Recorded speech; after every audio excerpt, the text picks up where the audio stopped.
Saudara-saudari, marilah kita mendengarkan renungan dengan judul Mengingkari Janji, yang berdasarkan pada Injil Matius bab 21 ayat 31b. Jawab mereka, "Yang terakhir." Kata Yesus kepada mereka, "Aku berkata kepadamu, sesungguhnya pemungut-pemungut cukai dan perempuan-perempuan sundal akan mendahului kamu masuk ke dalam kerajaan Allah."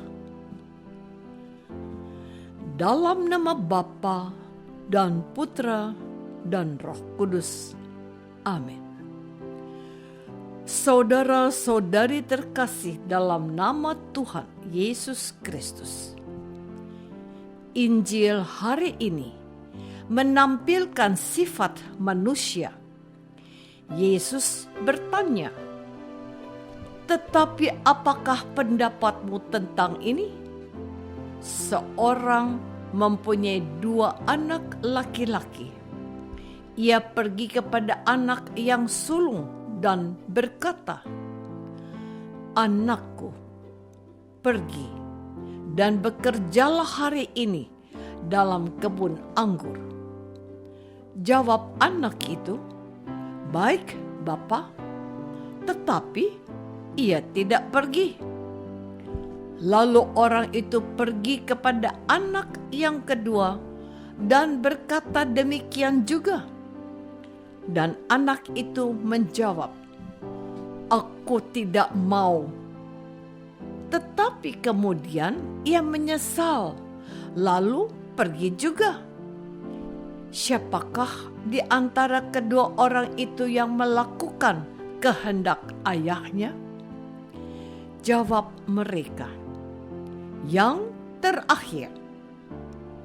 Kata Yesus kepada mereka, "Aku berkata kepadamu, sesungguhnya pemungut-pemungut cukai dan perempuan-perempuan sundal akan mendahului kamu masuk ke dalam kerajaan Allah.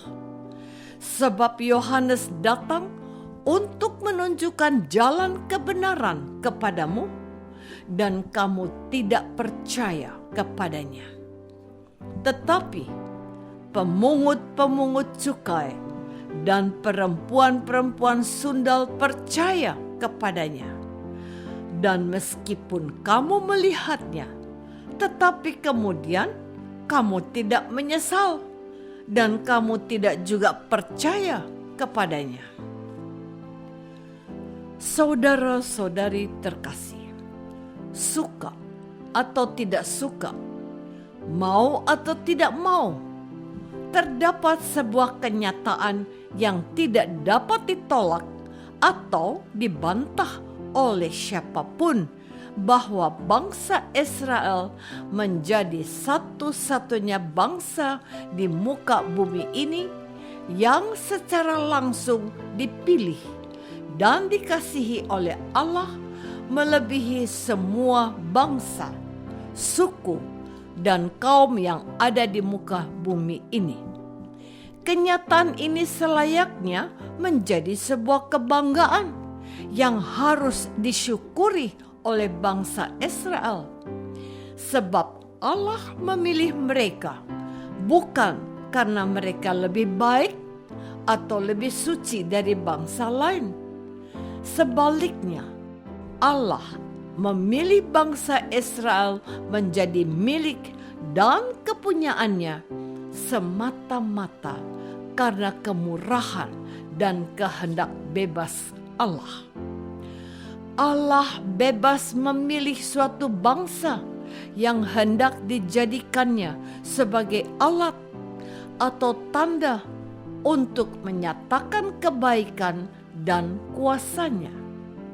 Melalui bangsa Israel yang sangat kecil, Allah ingin menunjukkan kekuasaannya bahwa bangsa Israel yang kecil bisa menang dalam peperangan melawan bangsa yang besar dan pasukannya yang banyak melebihi bangsa Israel, karena Allah yang maha besar dan maha kuasa menyertai Israel. Saudara-saudari terkasih, bangsa Israel sebagai bangsa pilihan Allah rupanya lupa diri. Mereka tidak lagi bersyukur dengan bersandar dan menyembah kepada Allah. Sebaliknya, bangsa Israel menjadi sombong dan tinggi hati. Selain itu, bangsa Israel juga merasa diri mereka lebih baik dan lebih suci dari bangsa lain. Pikiran atau perasaan lebih baik dan lebih suci dari bangsa lain tentu saja bertentangan dengan rencana dan kehendak Allah. Allah menghendaki umat manusia, termasuk orang Israel, untuk menjadi pribadi yang rendah hati dan tidak memandang rendah orang lain. Untuk meluruskan cara berpikir orang Israel yang salah dan tersesat itulah Yesus menyampaikan sebuah perumpamaan seperti dalam bacaan Injil pada hari ini. Anak pertama yang menjawab ya, tetapi tidak melakukan apa yang diperintahkan oleh ayah atau bapaknya adalah gambaran untuk orang Israel. Orang-orang Israel sudah terlebih dahulu menerima sabda atau firman Allah, tetapi mereka tidak melakukannya.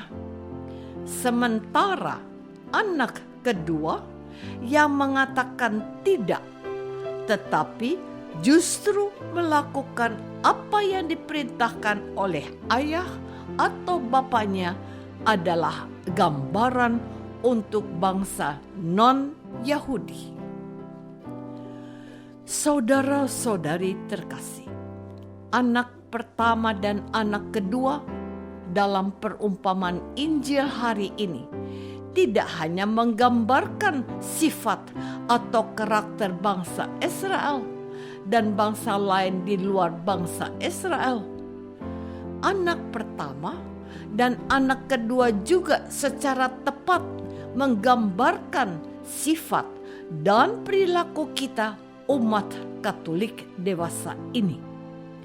Terkadang kita seperti anak pertama yang mengatakan ya, tetapi kita tidak melakukannya. Contoh, ketika kita dibaptis, kita berjanji untuk menolak godaan-godaan setan dalam bentuk tahyul, perjudian, dan hiburan yang tidak sehat. Dan kita menjawab, ya, saya menolak, atau saya sanggup. Tetapi kenyataannya, banyak orang Katolik tidak setia atau tidak melakukan apa yang sudah kita ucapkan. Ada orang Katolik yang terjerat atau terjebak dalam tindakan kejahatan yang tidak hanya merugikan dirinya sendiri, tetapi juga merugikan orang lain. Demikian juga dengan pasangan yang menikah. Ketika pria dan wanita menikah secara Katolik di depan altar Tuhan, mereka berjanji setia seumur hidup sampai maut memisahkan. Namun, dalam kenyataannya ada suami istri yang tidak setia dengan janjinya dan meninggalkan pasangannya. Apakah selama ini kita sudah berusaha setia dengan janji baptis dan janji perkawinan, atau kita justru mengingkari janji kita kepada Allah? Marilah kita berdoa. Tuhan Yesus Kristus, Engkau menghendaki kami supaya hidup dalam pertobatan dari waktu ke waktu dengan senantiasa membuka diri terhadap bimbingan dan tuntunan Roh Kudus-Mu. Bantulah kami juga supaya kami tidak mengingkari janji, sebaliknya kami berusaha setia kepadamu. Doa ini kami persembahkan dalam nama Yesus, Tuhan dan pengantara kami. Amin.